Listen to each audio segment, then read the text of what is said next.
Morning, everyone. Welcome to the March 25th, 2025 meeting of Henderson County Fiscal Court. We are glad you are with us. And for those watching online, we are glad you are with us as well. We will begin, as we always do, with an invocation, and Pastor Eric Fannin from Grace Point Church is with us. If Mr. Fannin would lead us in prayer, please stand. Let's pray. Our good and holy Father, we come to you now, and we want to thank you that every good and perfect gift comes from you. Thank you for blessing this county with many wonderful gifts. Father, we thank you for the Bible, your holy word that has incomparable guidance for us. Father, we thank you for the people of this county, and we ask your blessing on them, that all might come to know the joy of a relationship with you through repentance of sin and faith in Jesus Christ. Father, we thank you for the resources you've given us. We ask that you would help us to steward them well. Father, we thank you for the gift of government. Father, we ask that those in leadership, that you would give them wisdom and guidance and discernment. And Father, we ask all these things that your name might be glorified. We thank you for the many wonderful things you've given us. We pray your blessing on this meeting. We ask that your will might be done. In Jesus' name, amen. Amen. Please join me in the Pledge of Allegiance. I pledge allegiance to the flag of the United States of America and to the republic for which it stands, one nation, under God, indivisible, with liberty and justice for all. Thank you, Eric. Appreciate that.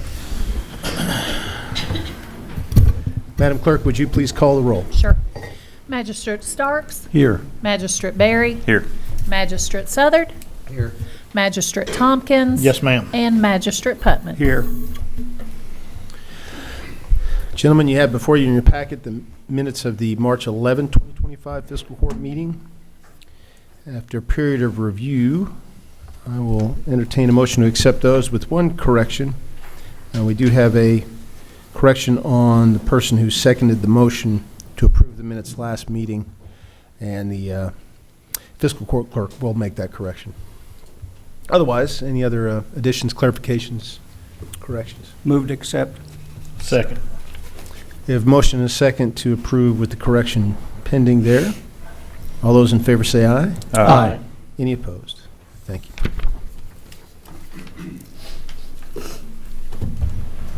All right, we have a busy agenda, but we start with the best, our Judges Scholar. And today we have Madison Bristow from Central Academy. And I'd like Madison to join me right up here in front of the dais, please.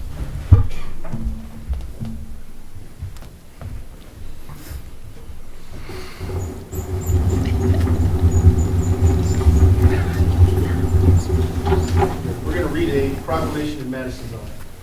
Whereas Madison Bristow has been chosen by Central Academy to be the recipient of the Judges Scholar Award for exceptional efforts in both academics and school activities, and whereas Madison's hard work and dedication in making the most of educational experiences and developing positive relationships with teachers and other students will lead to future success, and whereas success is measured in many different ways, whether it be passing a test, scoring the winning point, achieving a particular goal, or taking the necessary steps for overall improvement. And whereas the Henderson County school system could not let Madison's efforts go unnoticed.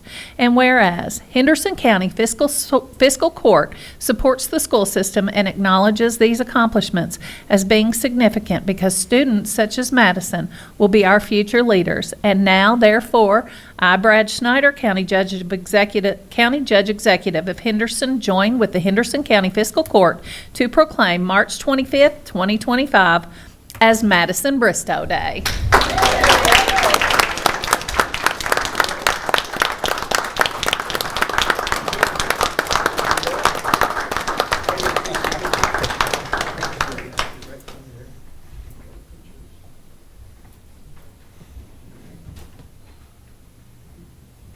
And now if a family would like to come up and school folks.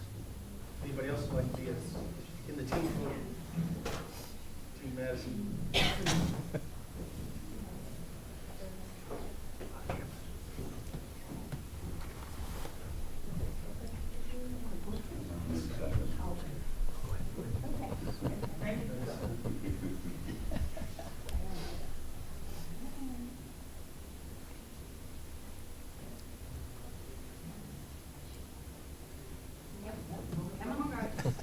Wouldn't be here without you all. Wouldn't be here without you all, so.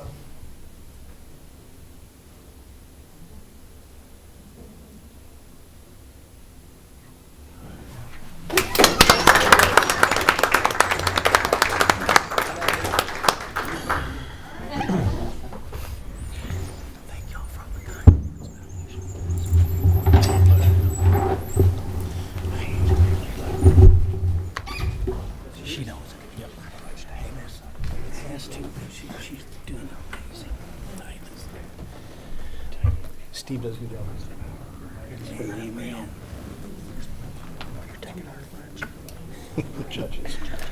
Congratulations, Madison. I know your family's very proud. I know school's very proud to commend her for her hard work by naming her Judge's Scholar for Central Academy. And now you get the fun part of seeing the sausage made from this side of the dais. So you got to fight the urge to vote yes when we ask for votes, but it'll still be a lot of fun, I hope.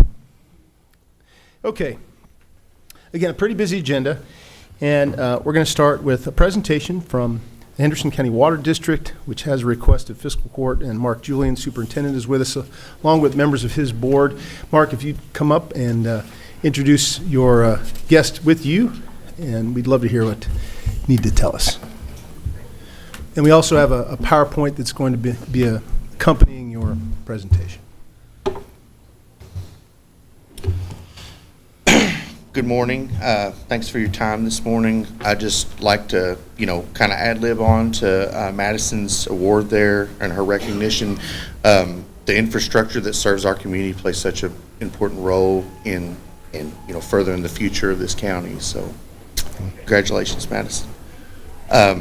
So I have with me this morning my board chairman, Kenny Rideout, secretary, Brian Pritchett, and then third board member, William Gary. They're here in support of this presentation. I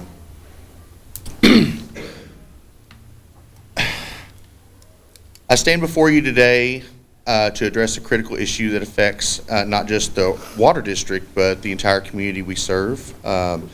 Since the water district's inception in 1964, Henderson County Water District has been committed to providing safe, clean drinking water to residents outside the city limits. We've grown significantly over the decades, expanding infrastructure to meet the needs of our growing community. Presently today, we serve about 6,500 customers. This provides safe drinking water to about 17,500 persons across Henderson and small portions of Webster and Union counties. Today, we face a crisis that threatens the very foundation of our service. Water loss is the difference between our purchased water, which we do not produce and treat our own water. We purchase from the city of Henderson, and then our job is just to get it to our customers in the county. The difference between what we purchase and what we sell is an alarming rate of like 43%. This means that about 60% of our monthly revenue is just going to purchase water and power. So that leaves like 40% for us to operate on. This situation is not just unsustainable, it's endangering our operations and our ability to serve our community effectively. So yes, the infrastructure is old. Much of it, which dates back to our founding years of 1964, is showing its age. Approximately between 415 and 500 miles of water mains of various ages and materials. We're experiencing leaks and inefficiencies. The aging infrastructure is the root cause of the problem, and this is leading to increased operational costs and financial strain. It's worth noting that our last system-wide meter changeout, which basically is the cash registers for the water district, occurred between 2012 and 2014. We only established a true GIS that helps us locate our facilities, track water loss, asset management for all the appurtenances in the system. We started that back in 2023. Only one old water main was replaced on US 60 East between Tillman Bethel and the Spotsville Bridge. That was replaced in 2015. In summary, the lack of planning and capital funds allocated towards replacing the old infrastructure is the root cause of the problem. So I'm going to go ahead and get a slide going here. This is just kind of a summary slide of what I'm going to talk about. So like I said, the water loss affects water districts across the board. Aging infrastructure is the root cause. Many districts face the same financial constraints, and addressing these issues becomes crucial to ensuring sustainable water supply and financial viability. So back to that 43% water loss number, we're purchasing approximately 50 to 60 million gallons. It does vary on a monthly basis from the city of Henderson each month. From that 50 to 60 million gallons, we have numbers we can account for, like what the volunteer fire departments use and then what we use for flushing and operations, but we're only selling about 25 to 30 million gallons. So this calculates out to be about 43% of our purchased water is water loss or non-revenue water. That's just water that we're not able to capture the revenue for. Because you have leaks all over the system. Right. And the problem has gotten in such a scale and scope that we require assistance. Yeah, we're here to really ask for financial assistance to acquire the materials, manpower, and technology to get a handle on the problem and turn things around. As I said, 60% of our revenue on a monthly basis is just going to purchase water and power to pump it. This request is the basis of this presentation, and is just to reduce the water loss to the point where we can regain our own self-sufficiency. I'll show you on this slide where I've already talked about the aging infrastructure and the crisis. We're governed by the Kentucky Public Service Commission, and they will not let us raise rates to get the funding to address the problem, because when they're like, look, your purchased water, your water loss is over 15%, we're at 43. I'll talk about our proposed solution and our plan, our budget, and timeline to get this under control so that we will be able to fund our own operations and maintenance in the future. So 43% water loss, deferred maintenance.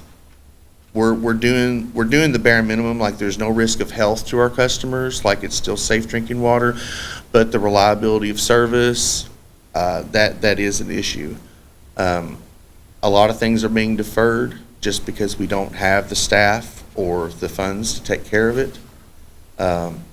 So future, service interruptions is a risk, more leaks. The solution is to break the system countywide into 5 main zones. So each zone is going to be fed by its purchase point. It's going to be isolated. So one of the first things we're going to do is look at like what goes into zone 1, zone 2, and thereon, and then see how much we build customers for at that point, and then do leak detection there.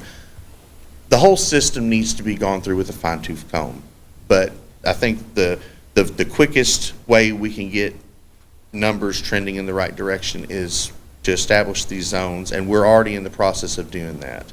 But the basis of this request is like what we're going to do after that to get a handle on this problem and keep it under control. So like I said, establish isolation zones and then break those into subzones if we need, so we can quickly identify, pinpoint, and prioritize and fix the leaks. I would say, if you picture a pie graph, I'm sorry I don't have one, about 40% of our problem is those 6,500 connections, the service lines from the main, where they're tapped on the mains and going to the customer's meters. Those are old, and instead of just putting a repair clamp on those, we want to renew those. And we have been, it's just we don't have the manpower and the funds. The problem is bigger than what we can handle on our own. So once we've identified where we have the highest water loss in the system, then we'll do acoustic leak detection and employ some of this monitoring technology and the meters, and then we'll have targeted repairs and upgrades of those service lines. And then once we have gotten past that point, Then we have future projects identified that we will be taking on our own. That's going to include changing out all the meters to an AMI infrastructure. The customer will be able to see on their smart metering if they have a leak. We'll be able to see it, and we'll be able to quickly take care of it. Let's see here. So like I said, zoning and metering, establish 5 target zones, install subzone meters for precise leak detection. This will help us quickly identify areas of high water loss and get it taken care of. We're going to employ advanced leak detection technology, acoustic leak detection, and sensors in the system with our telemetry upgrade that's going to let us track this and monitor it better. We'll have targeted repairs and upgrades. And then the meter changeouts will also help to improve the efficiency, and customers will be able to identify leaks on their side quicker. So it benefits not just the district, but our customers. A SCADA upgrade, we have received the funds yet, but they're allocated to us through a Delta Regional Authority grant. It doesn't cover the entire cost of the system, so there is a funding gap. But that is included in this request. And that's basically the telemetry that lets us monitor a bird's eye view of what's going on in the system every day. You know, when time a pump needs to kick on to fill a tank and stop, and so on. Our request, let's see, and then I've got an implementation timeline because this will be rolled out in phases, starting out with zoning and metering, followed by leak detection, repairs, and system upgrades. Some of this is, let's see. So part of this plan is really getting an accurate representation of the system. A lot of these plans and maps, they're paper, they're old. We really need to get into the 21st century, and we will have an accurate GIS of the system. We've got basically the foundation for that already laid. We really just need some boots on the ground, like a GPS transceiver and some personnel, so they can go out and GPS, shoot the assets, and get that into the GIS. What that's going to allow us to do is it's going to allow us to keep up with locate requests for 811 requests easier. If somebody needs to do that right now, there's only a few people that know where everything is. As those people get towards retirement, you know, we're going to need to have that knowledge, and that GIS is going to be essential to that.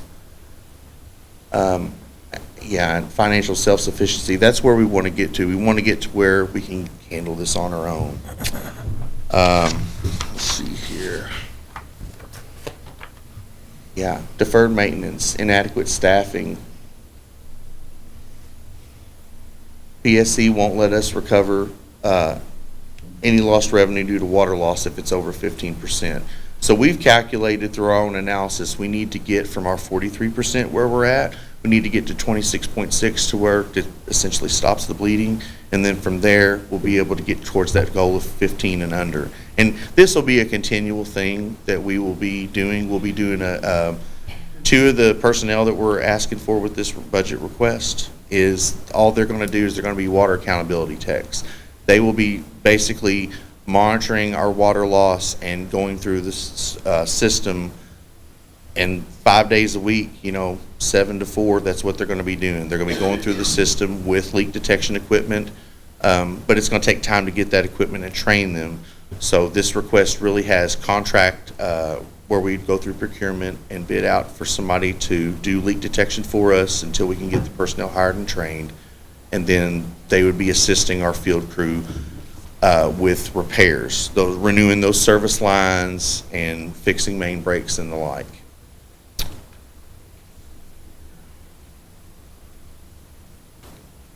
Am I going back? Okay, so the entire budget request, and really with the paper that I have, that you all should have in front of you, you should see a budget request of $2.642 million. This is just a preliminary estimate of what we need, and I'll talk about how this budget's broken down. So the contract leak detection and the equipment is $200,000. The actual renewing of the services and repairing these main breaks and renewing these services is about $600,000. To hire personnel, 4 persons full-time for 2 years is $640,000. We've got some project management and administration costs, and then we've got some contingency. What we're going to get with that is, I don't have this on a slide, so I apologize. This is on your paper in front of you. The expected outcomes is we want to get from 43% current water loss, and in 18 to 24 months, we want to be below 35, and 24 to 36 months will be below 20. So in 3 years, because we're trying to allow for time to really get all the pieces of this request going, that gives us enough time to hit that deadline and get the numbers where they need to be. So then we can have future projects that we're looking at doing on our own that will really take care of this problem. Let's see. Estill County Water District in eastern Kentucky, if I'm not mistaken, they have a similar size and rural layout of their system. They're comparable in size. They implemented similar strategies. They increased staff, they got the better equipment and technology, and then they got the training. They employed the same leak detection technology and equipment. They established zones. Those are just getting those valves that have been in the ground that either weren't maintained or are inoperable, getting them replaced or install new ones to establish the zones and the subzones, installing subzone metering to see where water's going in the system, and then that AMI customer meter replacement. They reduced their water loss from 50% to less than 15%. And it took a similar timeline. It took about 3 to 5 years to really get the results. I talked about the GIS mapping updates. With the field data collection that we're trying to do as part of this request with new hires, then getting them training and the equipment, we can track water loss, work orders for maintenance, the whole asset management part of this, and then the utility locates will be performed with higher accuracy and we'll be able to track things better.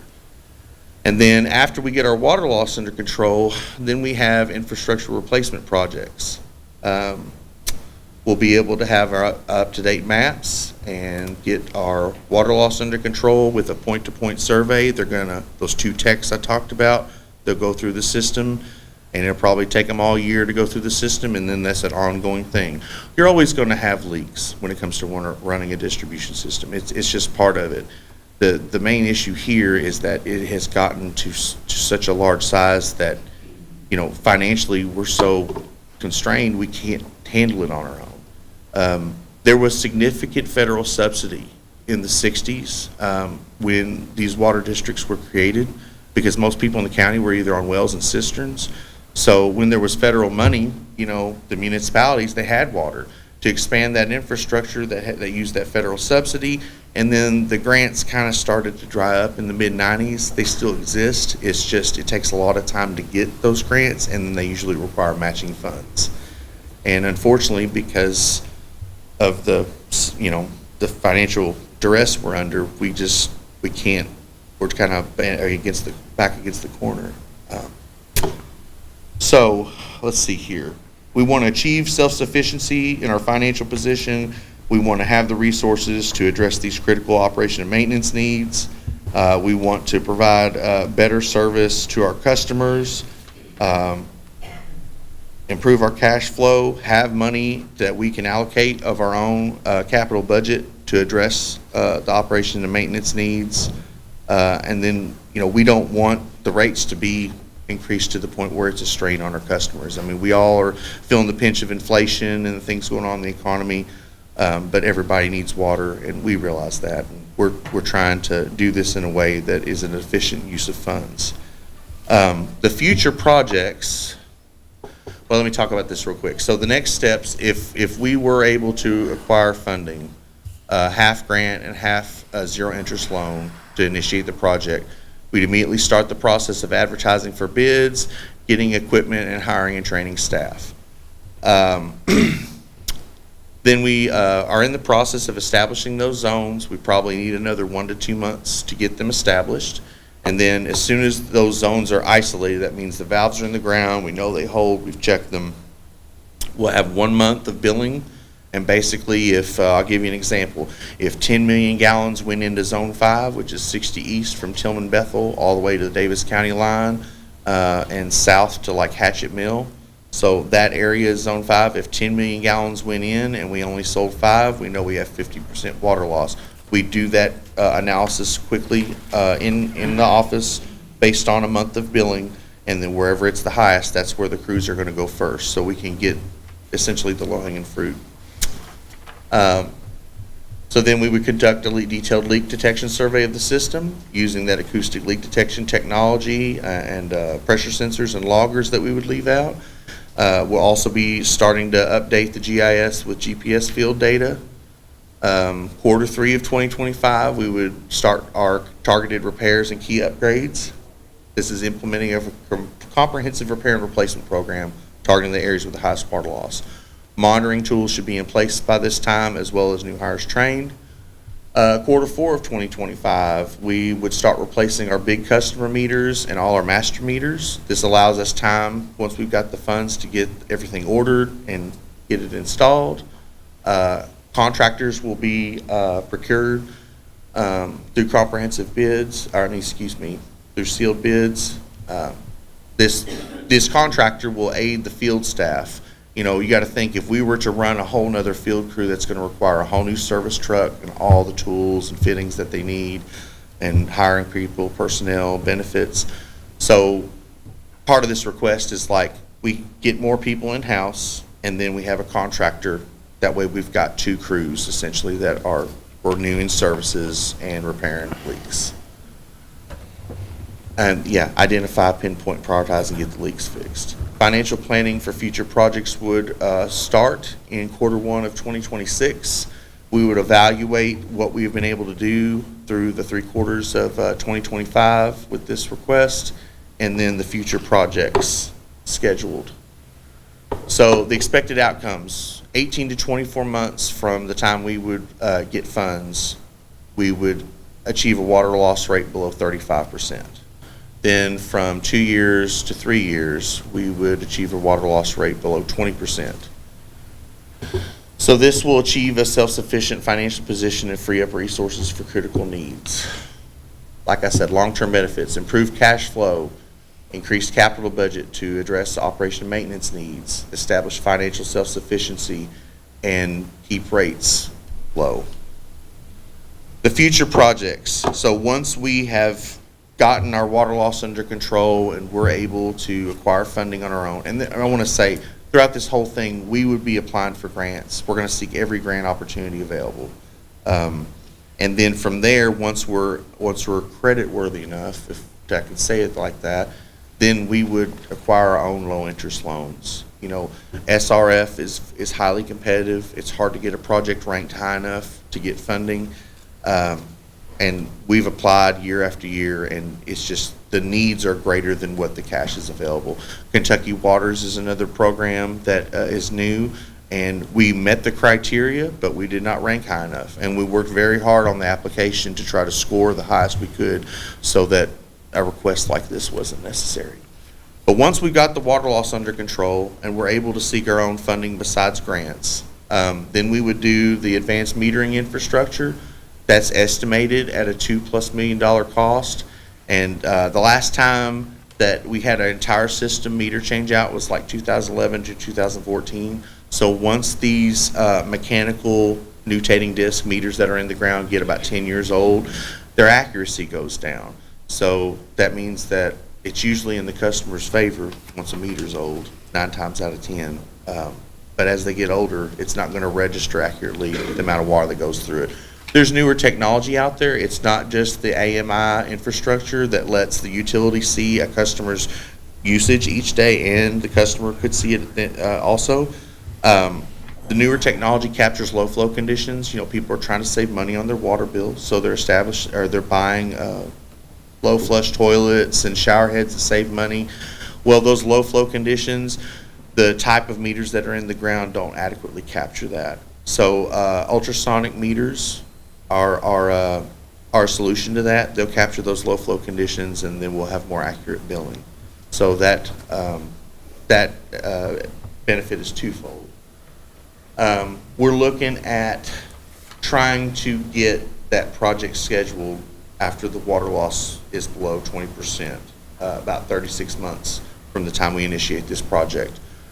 From there, we would procure and bid out a new service line replacement project. So we'll be doing service line replacements throughout this whole process. But the process of getting all the service lines, like these are the ones we find leaking. But then we want a project to address all the other old ones that may not be leaking now, but might be by then. So we would have our own funding and take on that project. And then after that, and that's about 5 years out from now, and then from 5 to 6 years out, then we would look at replacing all these old mains. We're talking about really old mains on like 351 through Zion and Hebbardsville, all of Roberts, the community of Basket, Smith Mills. There's just all these lines that have been in the ground since 1980s or prior, and they're transite. They're just an old material that was cheap in the 60s to put in, and they start seeping and leaking, and everything has a service life no matter how well it's maintained. It's just time to start replacing those. We can't take all this on right now, which is why we've broke this into phases. I talked about Estill County, how they got the equipment and training and staff to be able to monitor and get leaks identified and fixed. And they also replaced all their meters with that AMI with ultrasonic meters, and it really made a difference. They were able to get from 50%, and they were one of the PSC's top 10 as far as water loss, and they were able to get it down below 15%. I spoke with their general manager about how their success, and tried to really pick up all the ways that we could get this to see similar results. So with that, I just want to ask if y'all have any questions. I'll start. I want to summarize this if I can too. Sure. We're not talking about a wish list here. We're in crisis right now. Mm-hmm. And this predated you, the building storm here, predated most of the members of the board, I'd say. We don't have a choice but to fix this. And as I understand, there's really no other place for you to turn at this point, considering your financial condition, than partner in fiscal court. And in case you didn't catch it, they are basically a retailer. They buy from HWU. They sell to county customers. Right now, they're losing 43% of their product that they can't make any money on because they lose it to leaks, and that has created a financial model that's unsustainable. Right. Summarize that correctly? Yeah. We don't have a choice in county government working with the water district but to provide our citizens what they need, and obviously potable water is one of those things. So this is not a wish list. This is a must-have. How we got here obviously begs some questions, but right now I think we have to try to help fix this. A couple questions I have is 2.642 enough? It will, Judge, it will not, there is not a number that I could reasonably ask for that's going to fix everything, because the way that a water distribution system works, this is just to get us to where we can handle it on our own, and we're not going to have to come back and say we need more money now, we need more money now. That's my question is, we understand the issue. I think we all do. We understand the role we can play to help. We just want to make sure that we're doing the right thing now instead of continually band-aiding this thing and coming back for more. And we really, if we participate, I think we all agree we need to knock out the problem. Right. And I don't know, I'll be interested to hear from other members of fiscal court, but I'm not necessarily interested in a low-interest loan. I would much rather grant the district what it needs, and instead of paying us back, use that money to leverage more grants, keep plowing it back into the system to make sure we get this right. Anything that can be used to mitigate whatever rate increases you're going to have to incur to help pay for what you want to do, I'm all for that. I'd much rather have the money go to that than coming back to us, to be honest. Those are my thoughts. I don't see how we can, at this point, not assist. And I don't think we need to split this up between a low-interest loan and a grant. I would agree totally with you, Judge. Because I was sitting here wondering, I said, so you was wanting 1.3 million in the front end and loan the rest of it? I'm with you, Judge. I think it's critical right now that we go on, and my question would be just what you asked. And we talked about this yesterday. Is that enough? Is 2.6 enough? I mean, you're looking at 8 million, in a couple years, but you're dependent on revenue of another $500,000 when you get down below that number percentage of the loss. Yeah. Again, I guess the question is 2.6 going to satisfy it? And I don't believe we should be alone either. I agree. I agree with Do that, you think too. you should maybe go back and do some more figuring and come back? Well- I mean, because I agree with them. I think time is of the essence here, though. And I just want to make sure that, I think it has to be done. I think, And again, I'm not- I think we got to ask some other important questions too. True. I don't disagree that it needs to be done, but A, that's an extreme amount of money. B, who's going to be accountable for making sure this progress works? Because I'm not interested in giving, regardless of the situation, if they don't have the qualified people, we find the qualified people, but somebody has to be, the buck has to stop somewhere, because obviously it didn't, and that's why we are where we are. that's So, key. Yeah, I'm not. that's just I'm it not at the end of the giving day. away money. I agree with So, where does That's the buck important. stop? Because what I'm hearing, what's not being said here, is y'all are trying to get to a certain point here, so the Public Safety Commission will allow y'all to raise rates. That's To fund. That's what didn't come out loud, but it's exactly what you're saying. And if we've been losing 40% of our product, obviously the rates are not the problem. System is. The system's the problem Right. that we should have been maintaining all along. Right. So before we hand out $3 million as a gift, I think we got to make dang sure that we're going to get what we're supposed to be getting for it.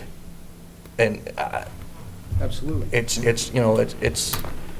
and again, I know you inherited this. Right.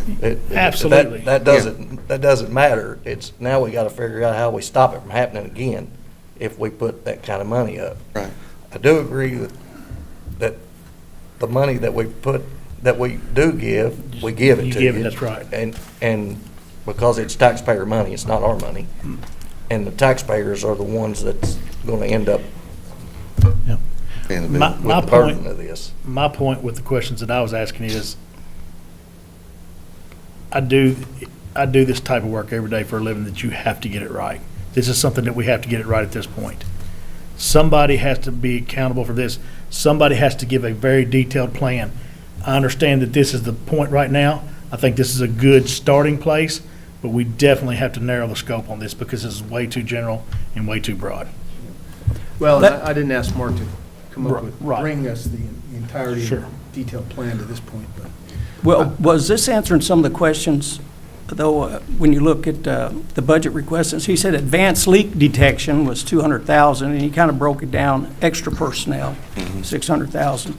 That's right. Well- Some of the answers are in the, I Well, read through that, but that's not the questions that I was asking. That's and I'm not trying how are to, we counting? right. So, I think some of those concerns can and should be addressed by the Water Department coming up with a really detailed phased plan with real timelines attached to them. And that could be something that could be integrated into a grant agreement.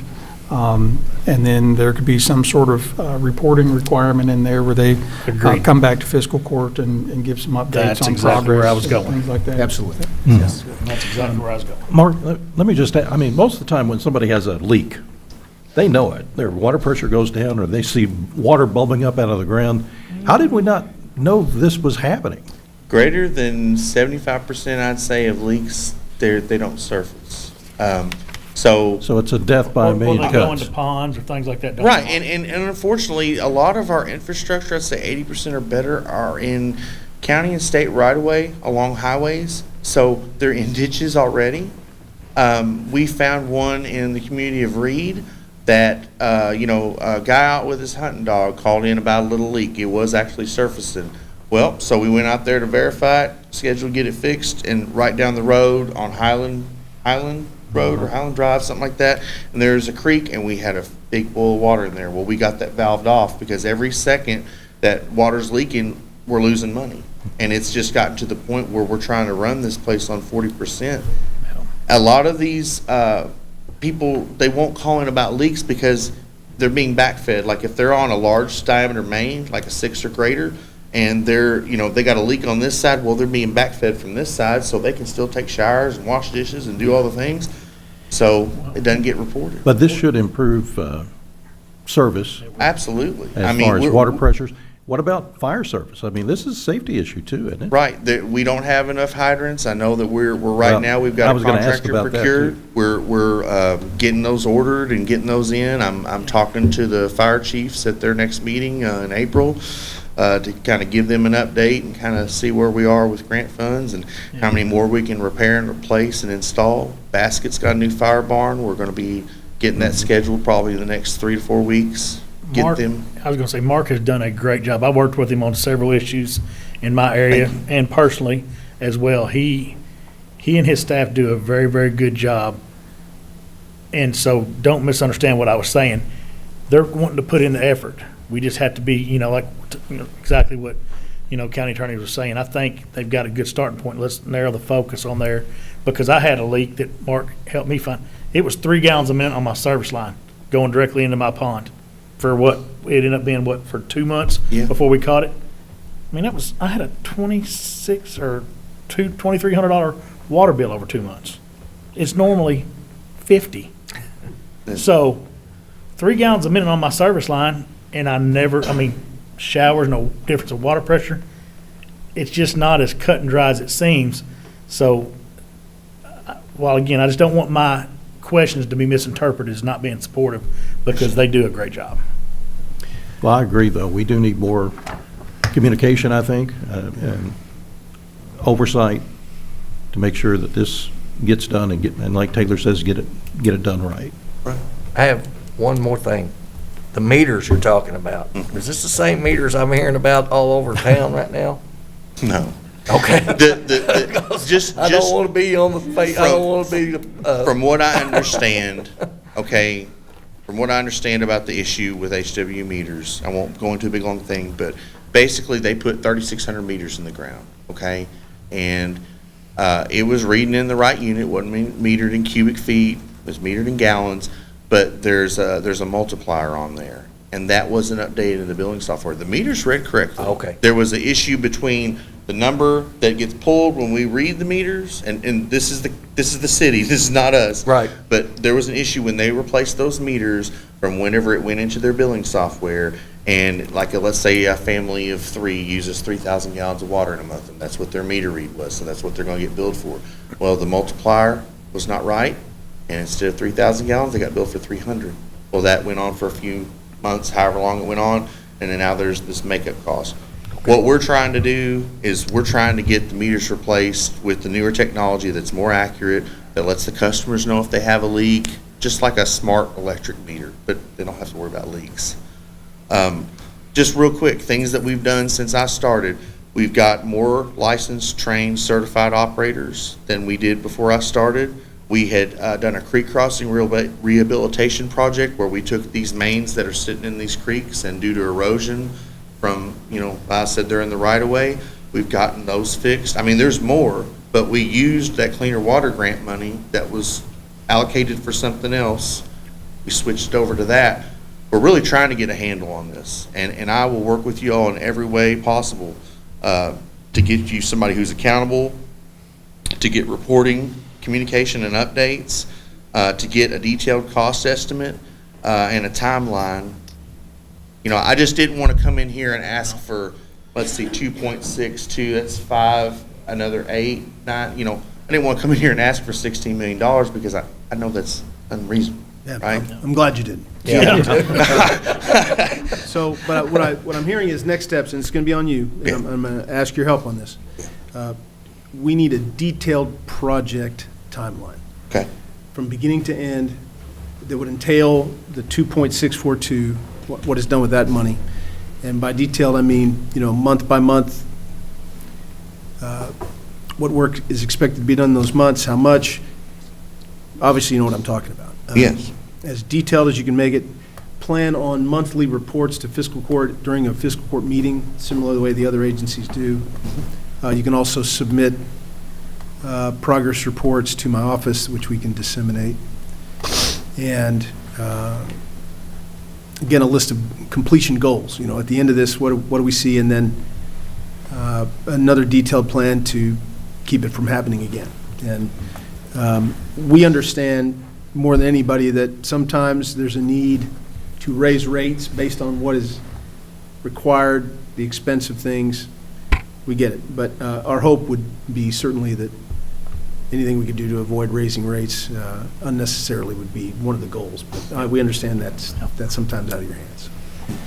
Does that seem unreasonable? No, I think that's very reasonable. Any message from the board about any of this we should hear?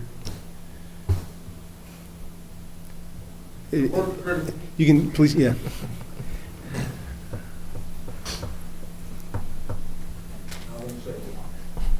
Pretty quiet guy. I know the word critical has been going around a lot, and it is. And if I was sitting on your side, you go, how did it get here? Well, I've been on the board since Sandy appointed me, and then from there and there. And, I can only remember maybe twice coming here, because we've always been pretty self-sufficient. And it got on us pretty good over the last, say, decade. But you think, it's like when you build a house new, 30 years goes by pretty quick, and you got to do updates to that house. We're at that point where we've got to do some major updates. Could we have caught it quicker? Possibly, a little bit. But you still got to have funding, And our main goal, just like y'all, is to take care of our customers, Because one of the best things I ever did was 30 years ago, I guess, when we used to have the third thing, we were on a well water, and it wasn't fit to drink. Now I'm from Cardin, but back then, when we had it done, it was the best thing. And everybody on our roads got county water now, But the main thing is to take care of our customers, and, you're talking about accountability. We're all going to be accountable. Period. And back to Mark. He's been a blessing, period. He's got knowledge, so we use that knowledge. He's educating me every day. So, we'll get it done. I promise you. And we'll make sure that everybody here is in that loop and know what's going on, getting hired new people, get them educated and focused on what we need to get done, okay? And we'll get that done. You got to get good people, though. You got to get good people, and we've got to. If you come out there and you think Henderson County Water District's got 20 people, cut that in half. That's all we got. So Some of those are in the office. Yeah. So it's you got to have manpower, as y'all know, because I know most of you. You got to have hands to do the work. You can talk the talk, but you got to have the hands do the work. It's like farming. You got to have the hands. So we're going to address that.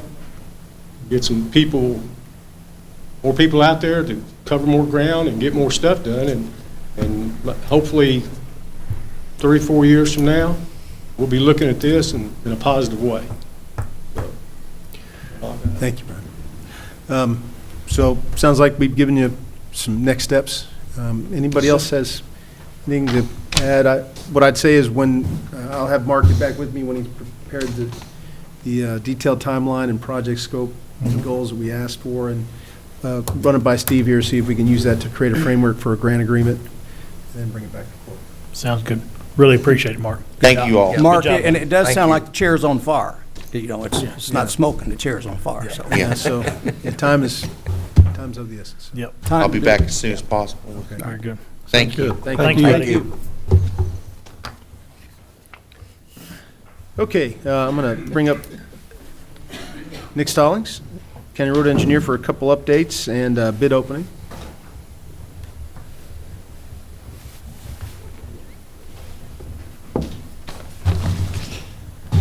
All right. We're going to do some bid openings for the bathrooms out at St. Lee Watkins Park. So let's do it. All right, first bid we got is from Arc Construction.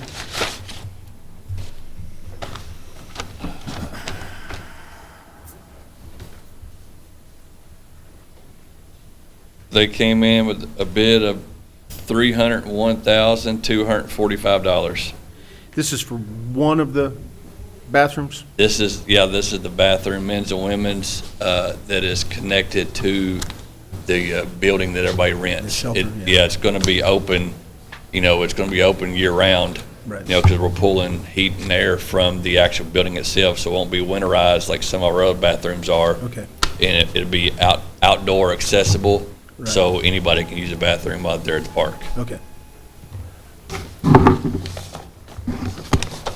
All right, next bid is from Danco.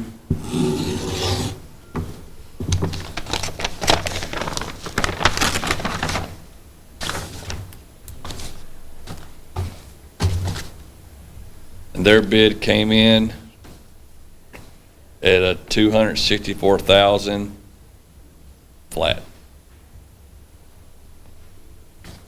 So, Two bids? two bids. Do you want to take those in Oh, review? yeah. We got to do some checking on it, and so I'll definitely take that under advisement. Come back next court with a recommendation.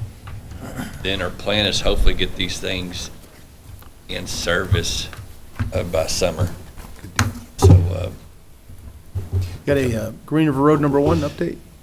yes, I got a few pictures, kind of let you all know, we took the winter off, obviously. Let me kind of give you, y'all remember what it did look like, right? Yep. So this is what we met getting there after the storm, or after the flooding. So this is trying to get there. So we spent days out there cleaning all this up. A couple of other pictures. This is our area that we're looking for is, don't worry. But our area of the road that we rebuilt is beyond both of these pictures of debris. So we worked on getting that cleaned up, and then this is kind of where we're at. You could see a lot of mud came in, washed over some of our base rock. Most of our integrity is still there with some of the shot rock we brought in. We built up 2 foot of base. That all is still there. You can actually drive through it, but you go from rock to mud. We actually don't recommend people driving through it because it kind of messes up our grades. But that's kind of where we're looking at. This is the first part of the approach, so not all of it's damaged. I mean, you can see we've got a good base there coming up around the curve. A lot of this is the first area that we replaced to take off with. So we can get probably a week worth of rock and get 4 or 5 trucks out there, get all graded out. This will be open. In the meantime, we're still picking up trees in different roads out in District 3. We're still trying to get those picked back up, and along with ditching. So I would like to say this week we'll have it open, but I would say to be cautious, by end of next week we should have all this under wrap and open back up all the way through the road. From Tim and Bethel to Sharner will be an open route. So this kind of give you an update of the previous picture I showed you at the beginning. This is what it looks like now. We came back and filled everything in. We were trying to get vegetation to grow. This is all that's came up through the flood. So every time it floods and leaves, it deposits silt. That's kind of what we're looking at there. So we'll get vegetation grow there. That's how far we moved the road back from the original damaged condition. So we got 65 feet or so that we pulled it, that we got a buffer now from the river itself. Kind of let y'all know how far we've came. Double A has been the contractor on this, and we pushed along. We brought the material out, and they do the grading and grade shots and grading itself. So we need a lot of heavy excavator and bulldozers itself to get a lot of stuff moved quicker than our grader can or our grade all can. So it's moving along fast. We started this endeavor after we got everything figured out with Department of Forestry, the end of October, November, which is usually don't build roads in the winter, but, we kind of did, we had to, and this is what we're looking at. So how did the bank hold up, Nick? Awesome. I mean, you can see it, that's what we're looking at right there. So, it was backfilled with some large concrete we obtained from I-69. So we laid a bench in, and then we laid another bench in. Obviously, that's the way you build back up roads, is by bench, which is kind of a layer system. And then, but it's going to have some voids behind it. It's still going to consolidate.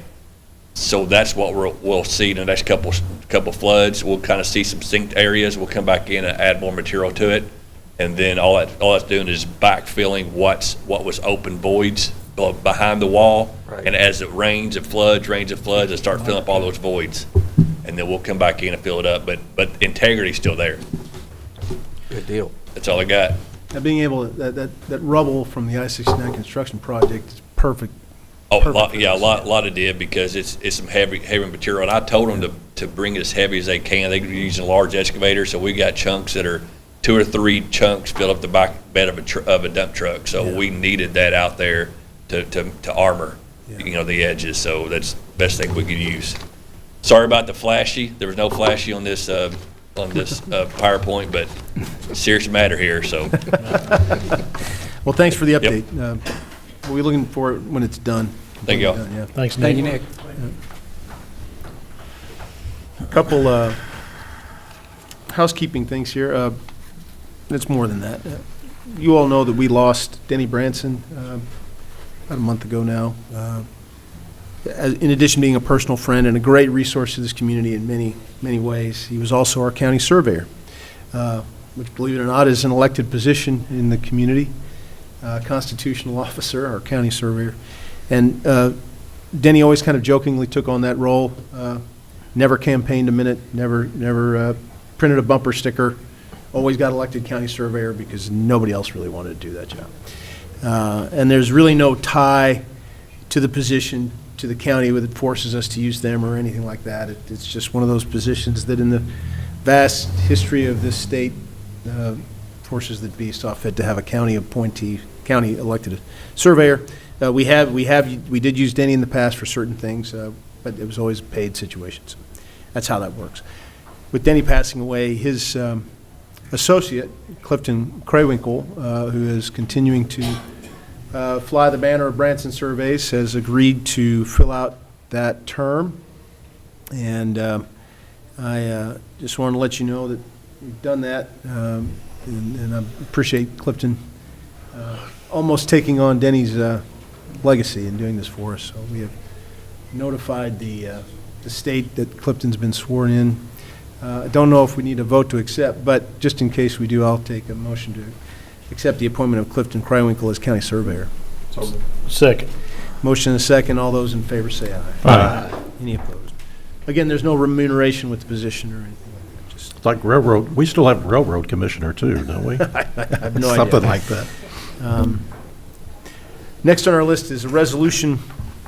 This resolution involves our helping with the payment for busing of students who attend Holy Name on the public bus system, public schools bus system, and we can get reimbursed for that, and this resolution allows us to go ahead and apply to the state for reimbursement.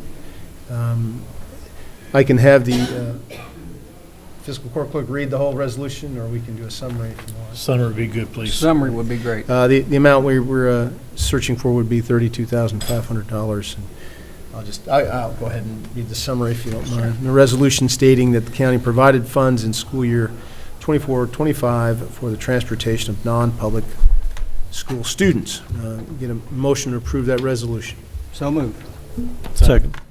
You have a motion and a second. Any other questions? All those in favor say aye. Aye. Any opposed? Thank you. Sorry about that. That's fine. Okay, we have a resolution for our agreement with the ambulance service, and we have representatives of our ambulance service who don't mind coming forward and introducing yourselves to the court. Some may not know you.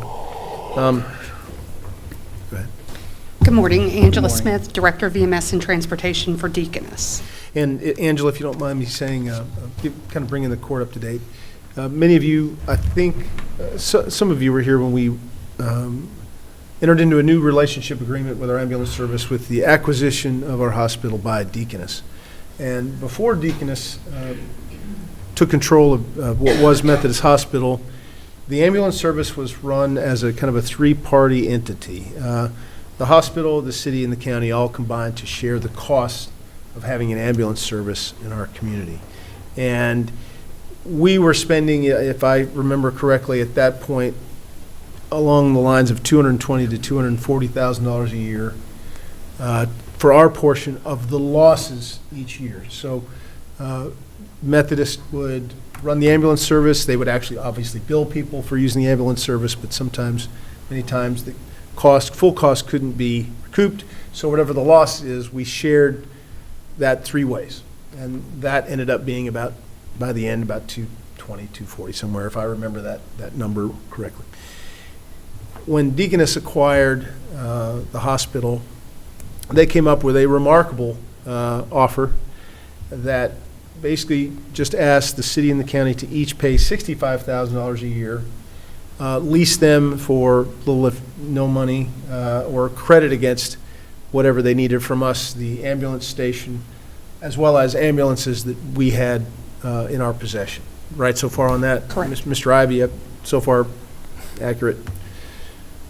He's not hearing me.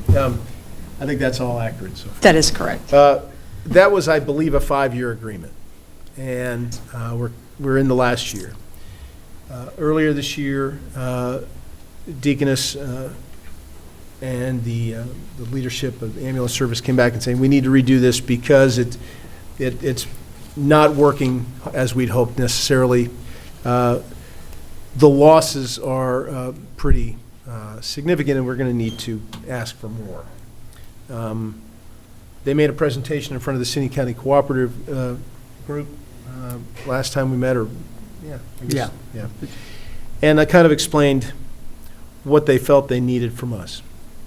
And if you read in your packet the agreement, it's another 5-year. It's another 5-year contract. And in the first 4 years, it's a graduating level of contribution covering loss. Now, it's hard to tell at the beginning of the year what the losses might be, depending on their success in recouping, insurance claims and other revenue that they derive from the ambulance service. But the initial year would be for the city and county to combine to pay 40% of the net operating loss, and then increasing it by 20% each year for the following 3 years, until at the end of it, the city and county combined to pay 100% of the net operating cost. Estimates being it will basically bring us back by the end of it to paying about what we were paying before Deaconess took over the ambulance service. Now, as good a deal as it's been for the last 5 years, apparently it's unsustainable. And the danger here is Deaconess deciding the losses were such that they don't want to be in the ambulance business anymore in Henderson County, which would leave the city and the county scrambling to find an alternative, which potentially could be much, much more expensive for both the city and county. So on the one hand, and I'm going to let the members of the city and county co-op who were there with us, on the one hand, you hate to see the cost of anything go up, but we're realistic about how much an ambulance service does cost. Staffing it, having the equipment, all those things. We're also very cognizant of the fact that this is a service our community absolutely must have. And our hospital is not obligated to do this necessarily. There are many counties in Kentucky that they have full responsibility for funding an ambulance service. We've been able to find partners here over the last couple decades, but it's not easy. So, having said all that, I'll open it up to either Magistrate Starks or Magistrate Putman about their thoughts on this new resolution and the situation as I just described it. Just real briefly, Judge, I think you hit it, the nail right on the head with your description. In our opinion, we thought it was a very good deal. I think Magistrate Starks can speak for herself, but we Yeah. thought this was a very fair offer. And especially, I think, given the changing times and things like that. Now, as I understand under this agreement, as time goes on from here on out, you folks and not the county or the city will be the ones purchasing ambulances. That is correct. So that has to be Purchase factored our own into this. capital going forward. And I think, and I want to appreciate also our attorney, Steve Gold, helping to negotiate all this and get it in legal form. And this also, how does this affect the lease agreement with the building out there? That is a separate agreement. And in fact, that's referred to in Section 9.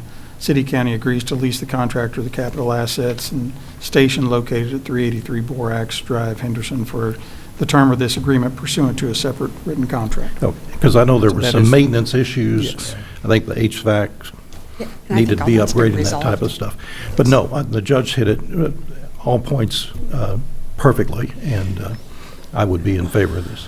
And remind me, I think the cost, we offered the building up at a very reasonable rate of lease agreement, and some of that value is credited back against the ultimate bill that was sent us. So we get a little bit of credit for the fact that they're, we're providing them a good facility at a very, very low price. And as you know, you might have noticed, we've been decommissioning some of these ambulances. These were ours, and they are reaching the end of their normal life. So, as Bill pointed out, we are not going to be responsible for replacing those ambulances ourselves. Deaconess is going to buy those vehicles. So, we do have the benefit of that cost savings. But any other? Oh, I will mention too, and I think the judge also mentioned this at our meeting, that actually the number of citizen inquiries or complaints have really come down over the years since you folks have been in charge. And that's what we want to continue to see, that level of service. I think it's actually gone up, and we appreciate that very much. And that's what we want to continue. Thank you. That's the level of service we're committed to continue to hire more quality staff and provide top-quality care to our citizens. Part of the resolution includes expectations on run times and things like that. So, as Bill, Magistrate Stark said, we haven't had any complaints in a long time about service, or either from citizens or, for instance, volunteer fire departments or anything like that. So, I'm going to turn it over to you. I know we've covered a lot of ground in like 3 minutes there, but anything else you'd like to add? No, I think you've pretty much hit it. We've been honored to be your provider, and we're looking forward to continuing to be your provider for the foreseeable future with no plans to exit the community. We're always very thankful for the support of Henderson. It's one of the top places that we operate. It's always a pleasure to come before you guys. The support, I do want to throw out how thankful we are for the support we receive from the fire departments. That group works so well with us. Wasn't always that way. We started rough, and that was one of the reasons we started with such a low subsidy, was you were providing us assets. We knew we had to prove ourselves, and I think we've done that. And then we've built those solid relationships across the board and continue to want to do so. And one thing to reiterate is, Deaconess is not asking to make money on the back of the city and county. We're just covering the loss, helping them cover the loss, so that at least it breaks even. Yeah. Our ask is break even, and then if there is profit, we would come back and either offer that profit back or a credit toward the next year's subsidy. So we're just asking for break even. Judge, I would note that this is a 5-year agreement that does have automatic renewal unless there is 365 days written notice not to renew, which that amount of lead time, if either side wanted to get out, would allow time to seek alternative arrangements, but hopefully, no, we're not in that position. Not in the It plans. sounds like everybody's happy, and hopefully it stays that way. And a year sounds like a long time for notice, but it would take us, trust me, it'd take us a long time to figure out an alternative. So, does anybody have any questions? With that, I'll have the clerk read the resolution. Okay. Resolution approving amended and restated ambulance provider services contract between Henderson County, the City of Henderson, and Deaconess EMS LLC, and authorizing the county judge executive to execute said agreement. Whereas the City of Henderson, the County of Henderson, and Deaconess EMS LLC has previously entered into an ambulance service agreement, contract agreement dated May 1st, 2021, and whereas said agreement expires on April 30th, 2025, and whereas the parties wish to continue their contractual relationship and have met, negotiated, and reached an agreement to amend and restate the ambulance provider services agreement, which will be for a term of 5 years, beginning on May 1st, 2025, and expiring on April 30th, 2030, unless either party terminates the agreement earlier with 365 days' notice, and whereas the agreement has a change in the calculation of monthly payments over the first 4 years of the contract, the city and county will pay 40% of net operating loss the first year, and that amount will increase by 20% each year until the 4th year, when the city and county will pay 100% of the net operating loss. And whereas the City-County Cooperative Study Committee met with the Deaconess EMS LLC officials and recommends adoption of this amended and restated agreement. Now therefore be it resolved by the Henderson County Fiscal Court as follows. Number 1, the attached amended and restated ambulance provider services agreement is hereby approved and will become effective as of May 1st, 2025, and will remain in effect until April 30th, 2030, unless either party terminates the agreement earlier with 365 days notice. And number 2, the fiscal court hereby authorizes and directs the county judge executive to execute the agreement on behalf of Henderson County. Move to accept. Second. We have a motion and a second. Any other discussion? Any other questions? All those in favor say aye. Aye. Any opposed? Thank you, guys. Thank you. And speaking of decommissioning ambulances, that's very next item. That's all right. I didn't plan it this way. I have a resolution declaring one of our ambulances we co-own with the city as surplus has reached the end of its service life. We have a resolution, unless the fiscal court would be okay with reading a summary of that resolution declaring the Summary's surplus. always good. And I'll read this, a resolution declaring certain county property be surplus and providing for the disposition thereof. I'll entertain a motion to declare this ambulance surplus. So moved. Second. Second. Motion and a second. All those in favor say aye. Aye. Any opposed? Thank you. We are fortunate that Kurt Wiesen, for better or for worse, has become an expert in FEMA applications, and he will tell you it is a curse for him because dealing with FEMA is like dealing with the illiterati. You never know quite who you're working with. You don't know where the answer is going to come from. You never know who to call necessarily and when the money's going to arrive. But you do have to fill out the applications as they tell you to.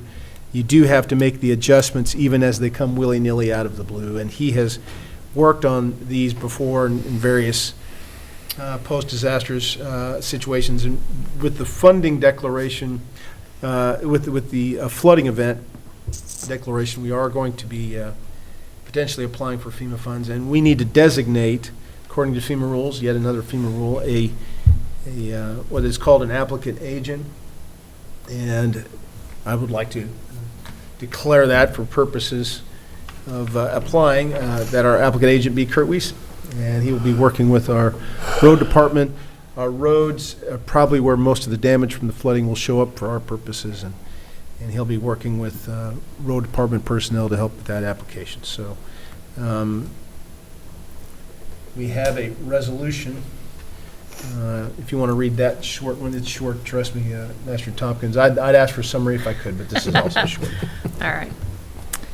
Be it resolved by Henderson County Fiscal Court of Henderson County that Kurt Wiesen, Henderson County Deputy Judge, is hereby authorized to execute for and in behalf of Henderson County Fiscal Court, a public entity established under the laws of Commonwealth of Kentucky, this application and to file it in the appropriate state office for the purpose of obtaining certain federal financial assistance under the Disaster Relief Act, Public Law 288, 93rd Congress, or otherwise available from the President's Disaster Relief Fund.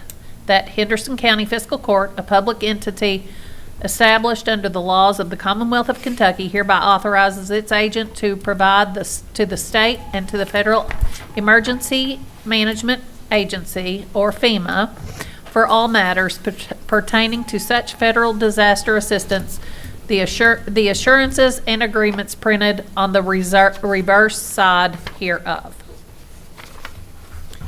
Motion to approve that? So moved. We have a motion and a second. Any other questions? Please light a candle, say a prayer for Kurt in the coming months as he fills this in. All those in favor say aye. Aye. Any opposed? You're it. Thank you. We now have second reading of the amendment to our battery energy storage system ordinance, and as you'll recall, we altered language in one of the sections to be certain that certain explosion risk studies and recommendations involving potential fires are provided to both local volunteer fire department chiefs and state codes inspectors for approval, and also guaranteeing in that same vein that the volunteer fire department chiefs in whose districts storage systems may be planned have a basically what amounts to a veto power, depending on their comfort in dealing with potential emergencies when it comes to BESS systems. This is second reading. I can read the resolution, or Master Tompkins, I can read a summary if we're all familiar with the language. I'm going to go ahead and say summary again.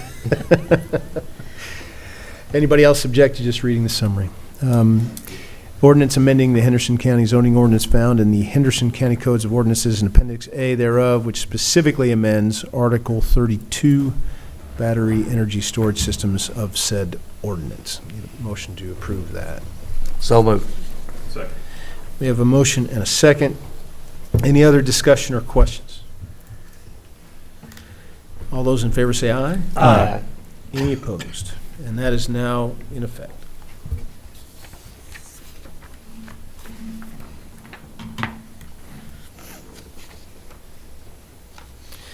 Next, I'm gonna bring up County Clerk Renisa Abner, who's going to tell us about a project that she has been planning with the help of our maintenance director, John Cardwell, who's with us, for her office. And I'll turn the floor to you, Renisa. Thank you. Good morning, everyone. Good morning. I'm here today to talk to you just about, well, let me just give you some history. I've been thinking about my office for a while, and just a few years actually, about the security and safety of the structure and design of the office. And it really came to a head last year whenever we did, the sheriff's office did a wonderful job doing the active shooter training in the courthouse. I actually wasn't here that day. I was out of town, but I did watch it. And after I watched it, it just really brought that to the top of mind for me that, you know, we do have a very vulnerable space where we are helping the public. And just like any part of county government, we want to do the best job we can do providing service for the people of our community. But we also have to plan for the absolute worst. We want to make sure that we have all those safeguards in effect to protect our employees, to protect our most valuable assets. So that's kind of where this all started from. It kind of, you know, came to head after I watched that training, and, you know, it jolts you into reality. And we know these things happen all over the world, and we don't want to think that it's going to be here, but we don't want to be foolish as well to not plan for those things. So with that in mind, I talked to the judge, and he said, well, you know, get with John and see what we can maybe come up with. And John has done a wonderful job. He, has gotten some prices, and he's talked with several vendors, providers. He has done a great job, and he has a program that he entered all of the measurements of the office and kind of not redesigned it as far as like moving things, but adding some protections for us, some walls, some glass, and he's got it up there on the screen, I believe. But it just gives us that added protection that I think we need, and other offices in the courthouse have kind of structured their offices similarly. And so today, I'm just coming as a request to go out for bids for some of these improvements. And I know John can speak to specifics as far as like the glass and the height of the walls and things like that. But that's a drawing, and like I said, I can't thank him enough for everything he's done. And Kurt, he has looked at the plan as well, and he kind of brought out a point, well, we need an accessible window, and I said, well, yeah, that's a great idea, something I hadn't thought about that we currently have now, but wasn't in this plan. So it's kind of been like a little group effort along with the office to kind of just look at the best way to make some changes, like I said, not structurally as far as changing the whole layout of the office, but enhancing it with the things that we would need to feel more secure in our daily work. We don't encounter a lot of people who are, aggressive, I'll say, but sometimes it does happen. Some of the girls have been cussed out before. Things have happened, and, we always intervene in those situations, but it just gives you that peace of mind if, you have that extra protection. So I don't know if you want to add to that, like any of the... I just want to step up here in case you had any questions about details or price or anything. John, if you might step up to the mic there. Well, I think what we just saw is a flip from the way it looked now to this new design. Can everybody see? And this is all John. I give him a lot of credit for doing this himself. Everything basically would be walled off with windows, bulletproof glass. Yes, sir. These are very similar to some of the changes that have been made at City Hall. If you've been in the upper floors, they took into consideration some of their concerns and altered their layouts in a similar fashion. And Renisa likes this layout. And these are the walls that will be constructed go all the way to the ceiling. Yes, sir. 10-foot walls. They'll be tied into the overhead concrete beam. Right. You see the windows, the service windows are still where they are, just with walls and windows in front of them, glass, bulletproof glass in front of them, and access is basically the same, just with more protection. And the guesstimate on the cost here at this point is? If I had to guess, knowing material costs and everything, including windows, if you went in grade 3, you'd be between $120,000 and $150,000 for the complete construction. And that's depending on, of course, who does the construction, but it's going to be somewhere in there. And this would be something we would pay for. It would not be in Renisa's budget to do this, obviously, but it's our building. And I think I would say everybody understands the concern, Renisa's concern.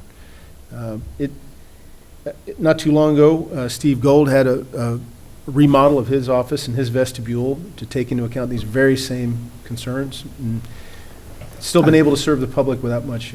Yes, and it actually works out better in a lot of ways than the clerk's office is remarkably insecure. And there's only one way in and out. And so what they've got to do is they have to create some barriers, some physical barriers there, and it looks like this does that, but it keeps essentially the same layout that you've got.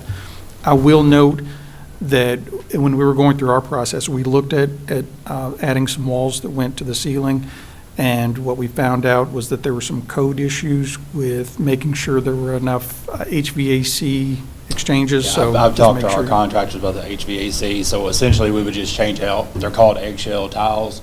It would allow the breathing return and everything, so you don't change any trunk line or anything. Good deal. So, okay, that was a barrier, at least for us, in a couple of places. So I guess the question is, shall we allow John and Renisa to take this out for bids? Sounds So reasonable to me. moved. Yeah, I'll second that. And so we have a motion and a second. Any other questions?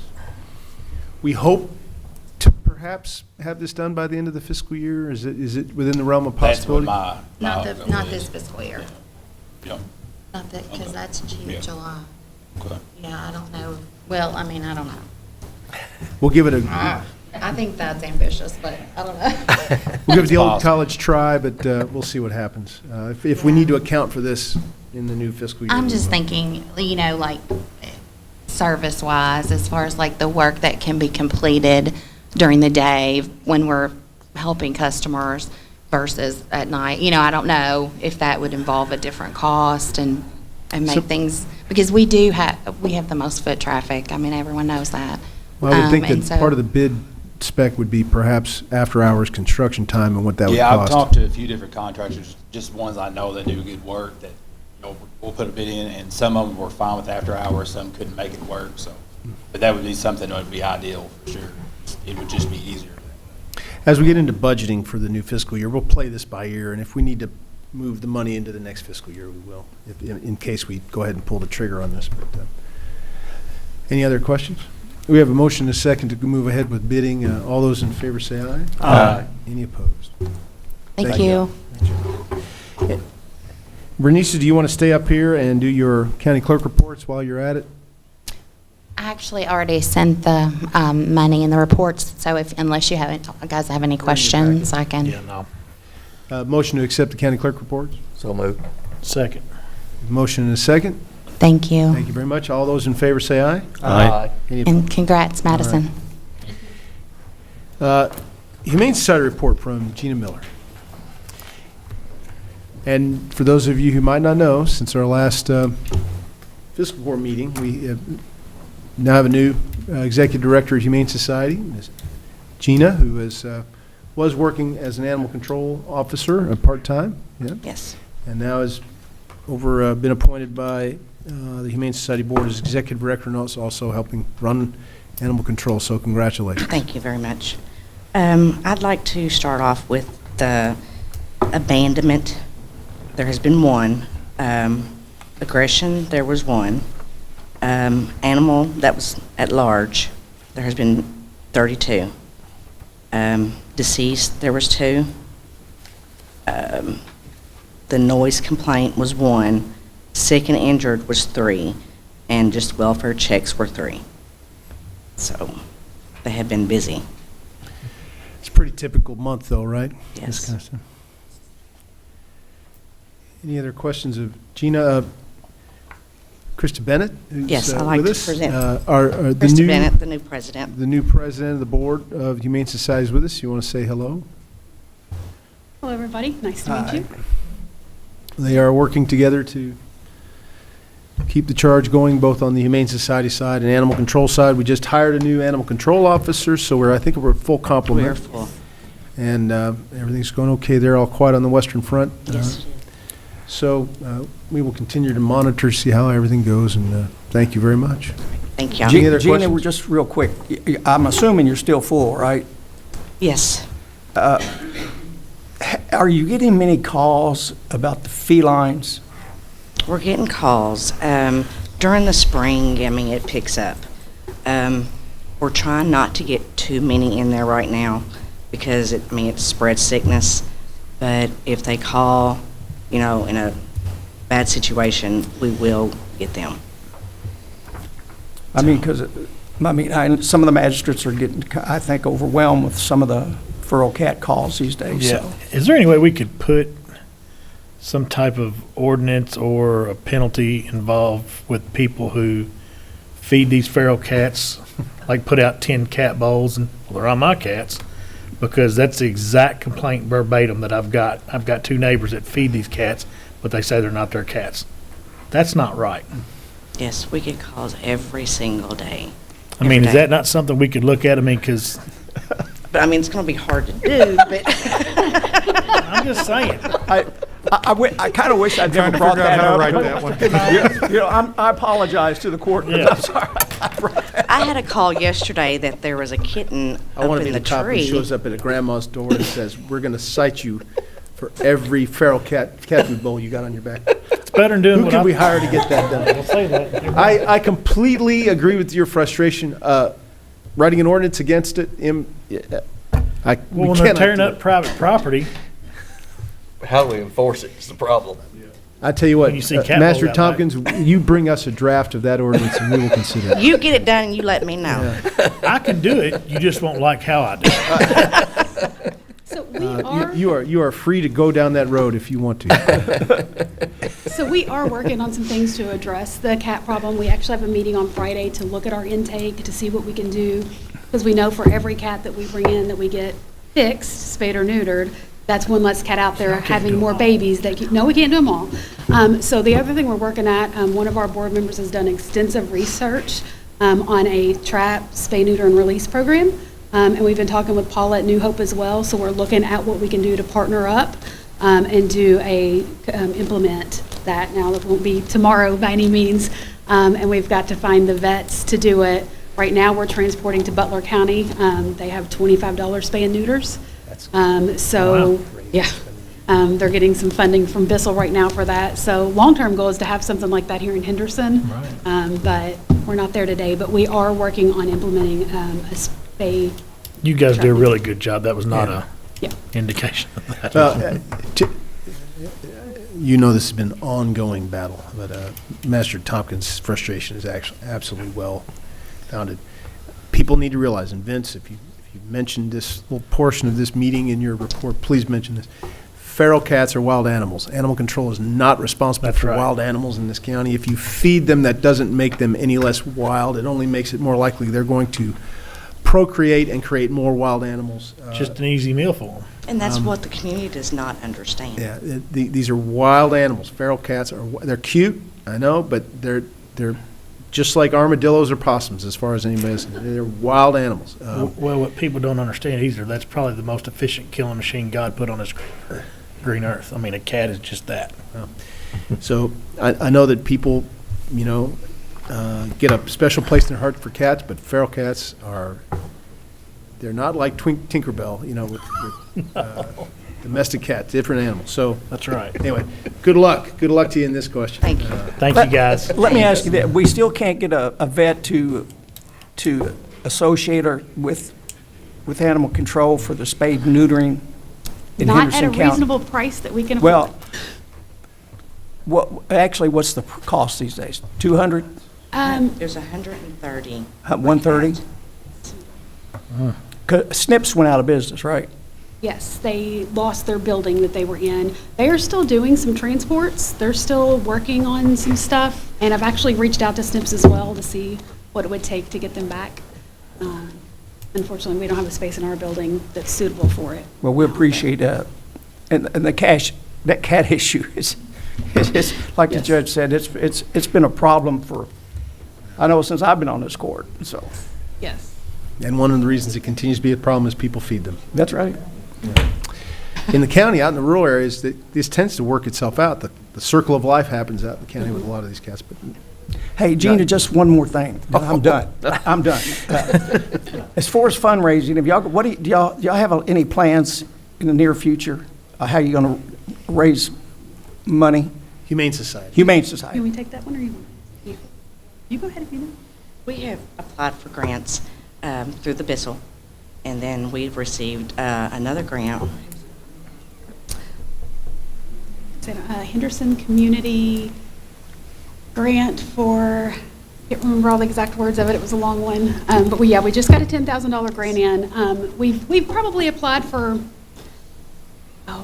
probably 30 grants or so in the last month. We're actively got board members that are filling out every grant application that we're available for that comes in. We did win the Summerfest Wiffle Ball Classic, although I don't think that's technically been announced yet. And then we are doing our own fundraisers as well. So Jordan's Way is coming in April 14th. They travel across the United States, going to rural shelters, doing fundraisers, and average anywhere from $10,000 to $15,000 per fundraiser. So they'll be there April 14th. We have another fundraiser that we're working on. I can't share details yet because I've got to get the location approved for June. And then we have a new big annual fundraiser we're doing in September at the Elm called A Night to Rescue. And that's going to be a masquerade ball as the theme this year. So we're working on at least one big fundraiser a quarter is our goal. and then an adoption event and a community event every month that we're attending, so. And I got one more little question. About, if you could estimate, if, on the grants, what was you asking for it? If you just, the sum, total? Yeah, it depends on the grant. So the one quote that we have to like get the repairs done in our building, that one's about $88,000. To do all of the kennel repairs and the repainting with the medical grade paint and the sanding of the floors and all of those things. So the big grant we're asking for was like $88,000. A lot of other grants we apply for may only be a $10,000 grant or a $15,000 grant, depending on what that specific grant is for. So it just depends. Would it just be $200,000 that you've applied for? Total? Oh, we've applied for at least $200,000 total, absolutely. All right. Yeah. Do you know what you received in grant money last year, just off the top of your head? I do not believe that we received any grant money last year. So Okay. I joined the board about midway last year, and they had not had any recent grant applications.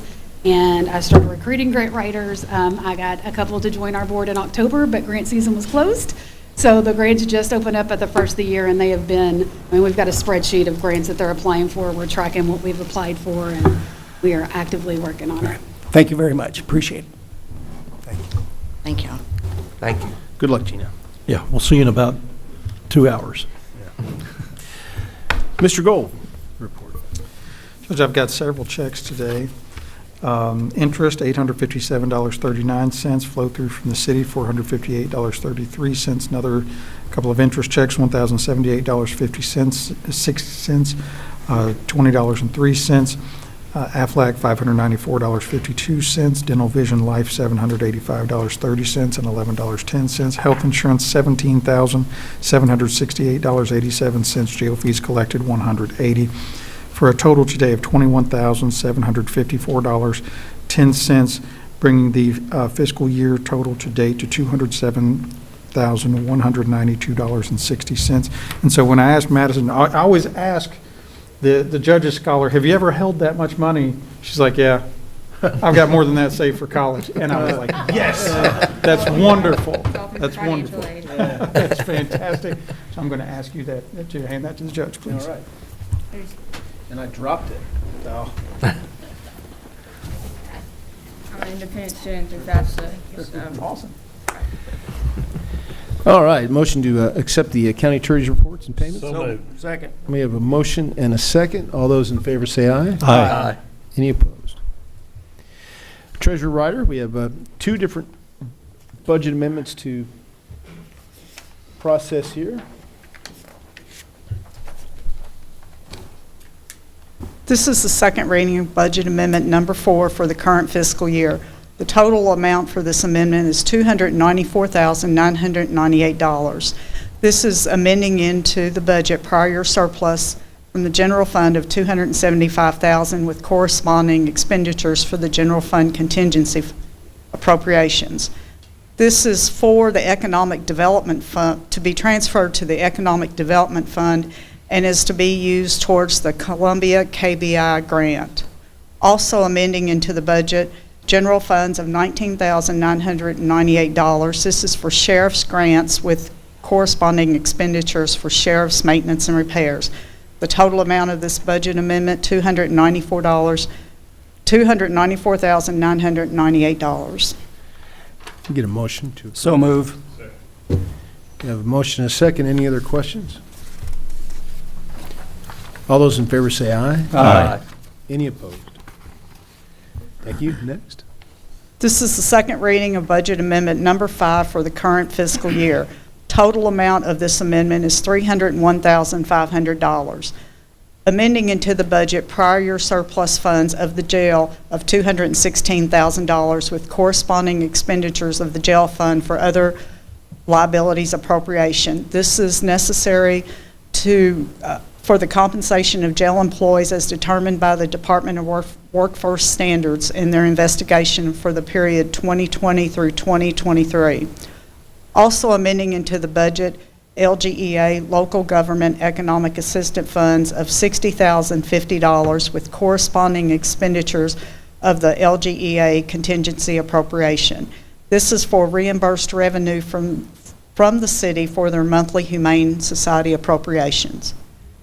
Amending into the budget federal grants revenue of $25,000 with the corresponding expenditures for contingency appropriation.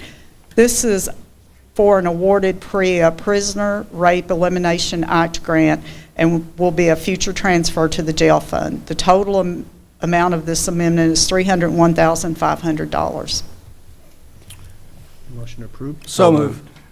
Second. We have a motion and a second. Any other questions or discussion? All those in favor say aye. Aye. Any opposed? Thank you. You have some transfers? Yes. The transfers are as presented, and this is redistributing appropriations within the existing budget. You'll also notice a couple of items which will complete the previously voted on budget amendments. With cash transfers of $275,000 from the general fund to the economic fund. This is to complete budget amendment number 4, which is the Columbia KBI grant. Also, cash transfer from the federal grants fund to the jail fund of $25,000. This is to complete budget amendment number 5, which is for the PREA grant. Any other questions on transfers?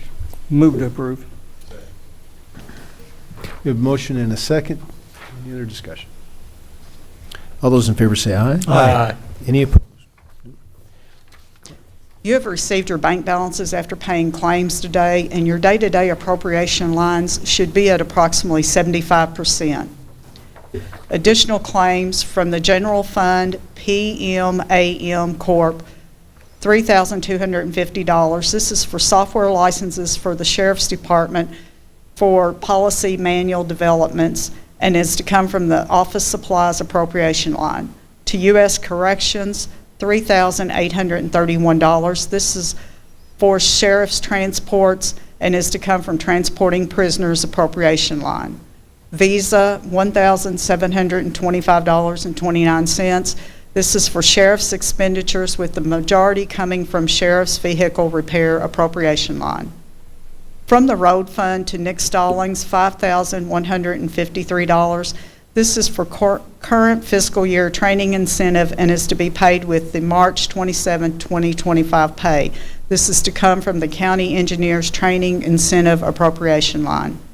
From the jail fund to Republic Services, $757.71. This is for service and is to come from the contracted services other appropriation line. Let's move to pay the claims. Second. We have a motion and a second. Any other questions on claims? All those in favor say aye. Aye. Any opposed? Thank you. Thank you.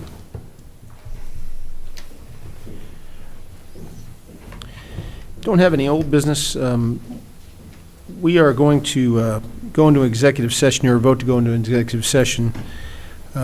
So not good of the county out before that. Anybody from the audience like to say anything for good of the county? Hearing none, we started out Madison with a full house, and now look, everybody's done their business left. Let's go around the horn real quickly. Magistrate Starks, anything for good of the county? Thank you, Judge, and just want to say thanks for all the hard work, and appreciate all the information that has been brought before us today. It's very important, and proud to serve and help out in these different areas. Otherwise, the birds are singing, and the sun is finally back out. The trees look beautiful, so spring has sprung, and let's enjoy it. We've got Tri-Fest before too long, so looking forward to that. Otherwise, I'm all good in the 5th for right now. Thank you. Magistrate Perry? What you said. And. That was short. Congratulations, Madison. I want to say that. We're proud of you. I know family's still here, so glad you're here. Thank everybody for all the hard work, all the department heads. Thank the other magistrates, the judge, the clerk, County Attorney Steve Gold, everybody. I'm going to keep it short. It's all good in one. Thank you, Judge. Mr. Gold? Congratulations again, Madison. Very impressive young lady, going into forensic psychology, right? Going to Western, already has paying for college planned out and everything. The girl's got it going on. It's impressive. Very impressive young lady. Also paid really good attention, had some really good questions during this. That's not always the case with Judges Scholars, because what we do a lot of times goes in the category of boring but important. And so she was engaged through all of it today. Got to see a lot of really interesting things, and everything from water to cats. So had a lot going on today, but just congratulations. It has been declared your day. Nobody else in the county can say that. So celebrate that, and very interested to see all the great things you're going to do. I think you've got a very bright future ahead of you. Within the county attorney's office, things are good. We are currently recruiting for both an assistant county attorney, recruiting people to criminal prosecution is not always the easiest thing to do, and recruiting people to a county that is outside of Louisville, Lexington, or Cincinnati is not always the easiest thing to do, but we're doing that. So if anyone knows of any young attorneys or even old attorneys that are looking for a good job being able to serve in a very meaningful way, please send them our way. And other than that, things are good in the county attorney's office. Thank you, Mr. Gold. Master Putman. Thank you, Judge. Madison, congratulations. You know, we spoke earlier, and I know your family's terribly proud of you. So you're an amazing young lady, from all indication. That's what Granddad told me.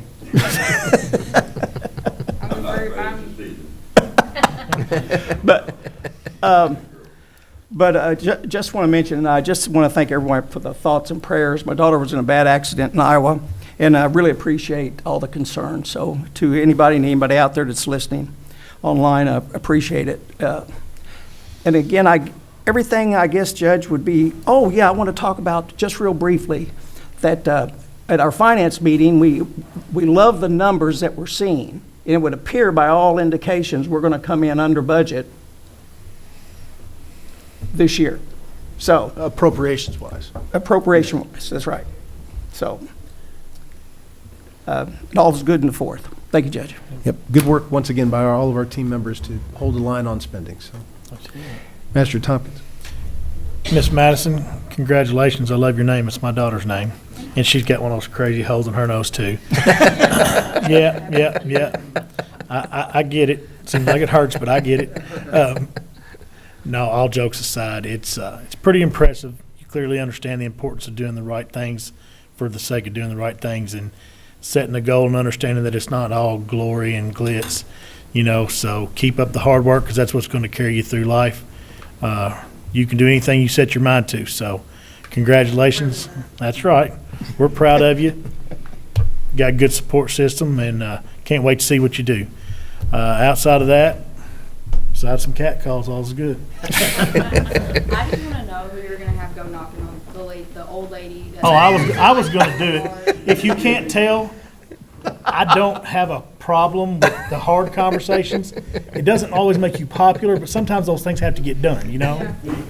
I would love to have you knocking on my neighbor's door. You can stop feeding these cats. And listen, I love animals too, but golly, when All it's right, there's a lot. Yes, ma'am. Yes, ma'am. They do mess with the trailers. Master Southern. Congratulations. You got picked from your school. That says a lot. And today's your day, that's really cool. And you got to sit in the longest meeting I've ever been in here.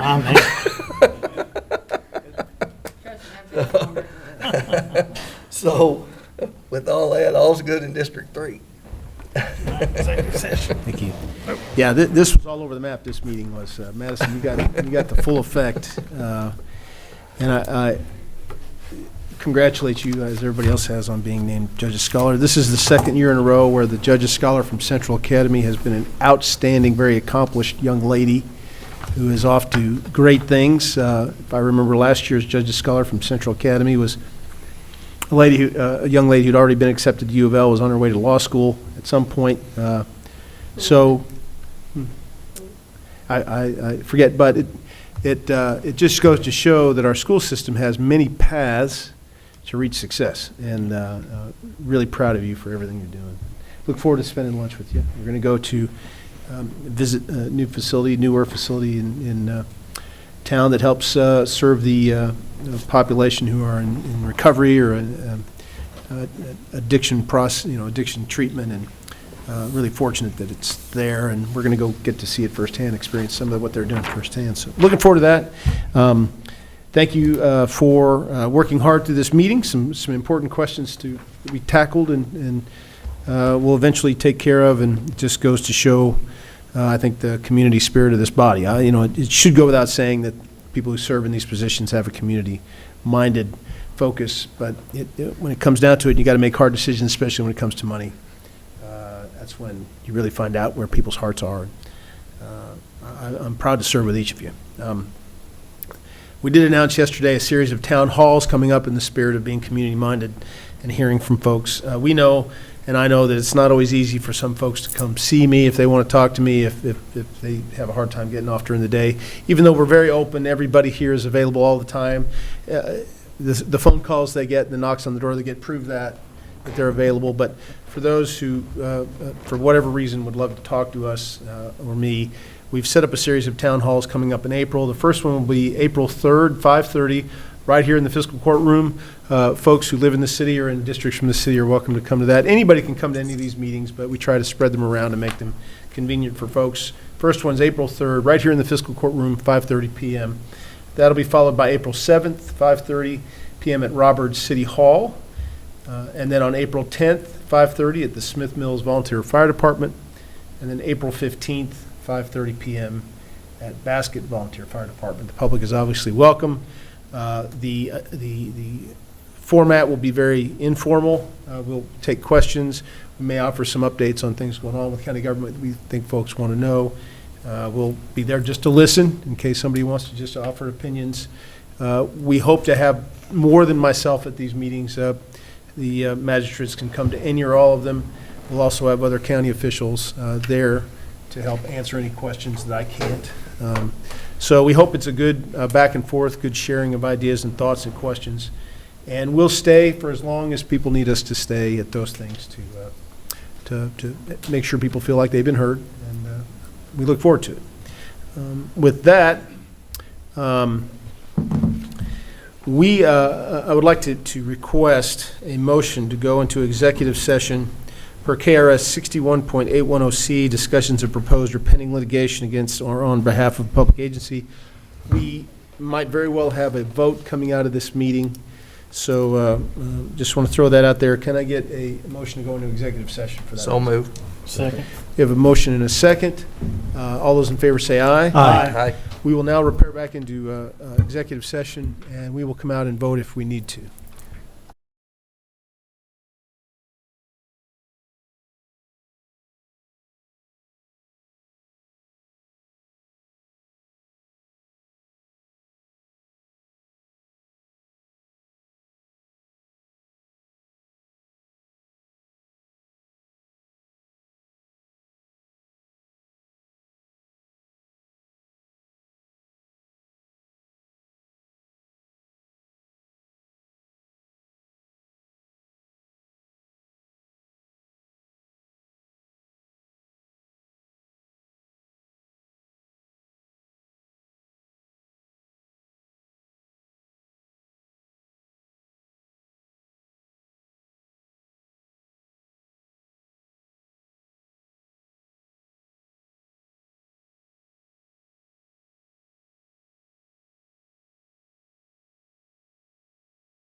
Can't lose anything you don't have. All right, entertain a motion to come back into. Second. Motion is second to come back into open court, open session. All those in favor say aye. Aye. Any opposed? Okay, after discussion, I'd like to entertain a motion that we, as a county, withdraw from the national litigation involving thousands of communities across the country and against pharmacy benefit managers, PBMs, involved in the opioid crisis and mitigation, one of several cases across the country involving opioid reparations, for want of a better term. And this is, again, at the advice of our counsel in this matter, who is Farrell and Farrell, specifically Paul T. Farrell, junior partner, who's one of the primaries in the team working on our behalf. So, Along with Levin Papantonio, the other firm that we had, there's a plaintiffs committee. And Levin Papantonio is the specific one that we hired. So at their recommendation, we entertain a motion to withdraw our participation in that lawsuit. And just to be clear, this is withdrawing our consent to be involved, to add the PBMs. We're still involved in all other opioid litigation that is outstanding. But so withdrawing the consent for us to be added to those PBM cases. So moved. Second. We have a motion and a second. Any other discussion? All those in favor say aye. Aye. Any opposed? That'll entertain a motion to adjourn. So moved. Second. Motion is second. All those in favor can leave.